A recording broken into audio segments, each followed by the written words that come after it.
welcome to God's 5 Minutes with Pastor Ed Wilson. Reach him at gods5minutes@gmail.com. Now, here's Ed Wilson with God's 5 Minutes. Hello, friends. Luke 24:6. Why seek ye the living among the dead? He is not here, but is risen. We can never understand the utter desolation of the days that lay between Christ's death and his resurrection. Our faith rests on centuries. We know that grave was not even an interruption to the progress of his work, but was a straight road to his triumph and his glory. We know that it was a completion of the work of which the raising of the widow's son and of Lazarus were but the beginnings. But these disciples did not know that. To them, the miracles by which he had redeemed others from the power of the grave must have made his own captivity to it all the more stunning. Well, let's imagine the amazement of the two weeping Marys when they found those angel forms sitting with folded wings like the cherubim over the mercy seat and heard the words, "Why seek ye the living among the dead? He is not here, but is risen." For we may likewise apply these very words to the present condition of all who have departed in his faith and fear, since for us too it is true that, whenever we go to an open grave, sorrowing for those whom we love, or oppressed with the burden of mortality in any shape, if our eyes are anointed, we can see there sitting the quiet angel forms. As if our ears be purged from the noise of earth, we can hear them saying to us, in regard to all that have gone away, "Why seek ye the living in these graves? They are not here, they are risen," as he said. The thoughts are very old. These words of the angel messengers and the scene in which we find them suggest the dead are the living. The dead and the living are not names of two classes which exclude each other. Much rather, there are none who live that are dead. The dead are the living who have died. Whilst they were dying, they lived, and after they were dead, they lived more fully. All live unto God. God is not the God of the dead, but of the living.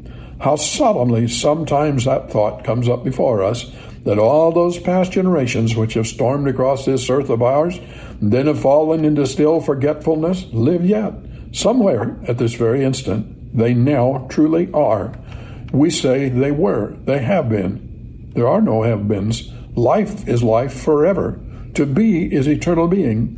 Every man that has died is at this instant in the full possession of all his faculties, in the most intense exercise of all his capacities, standing somewhere in God's great universe, ringed with a sense of God's presence and feeling in every fiber of his being that life, which comes after death, is not less real but more real, not less great but more great, not less full or intense but more full and intense than the mingled life which lived here on earth was a core of life surrounded with the flesh of mortality. The dead are the living.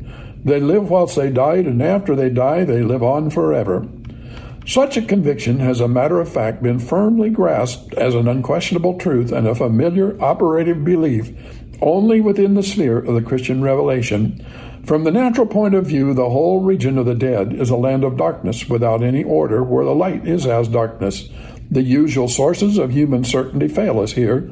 Reason is only able to stammer a guess. Experience and consciousness are silent. Testimony there is none from any pale lips that have come back to unfold the secrets of the mysterious grave. The history of Christ's breath of resurrection and death, his dying words, "This day shalt thou be with me in paradise," the full identity of being with which he rose from the grave, the manhood changed and yet the same, the relationships of the 40 days before his ascension, which showed the continuance of all the old love stronger than death, and was in all essential points like his former relationship with his disciples, though changed in form and introductory to the times when they should see him no more in the flesh.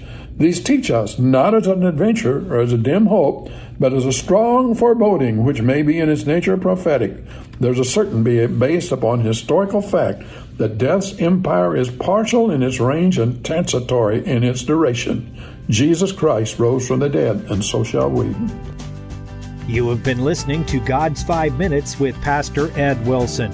Reach him by email at godsfiveminutes@gmail.com. Tune in next time to hear more encouraging thoughts from God's Word on God's 5 Minutes with Pastor Ed Wilson.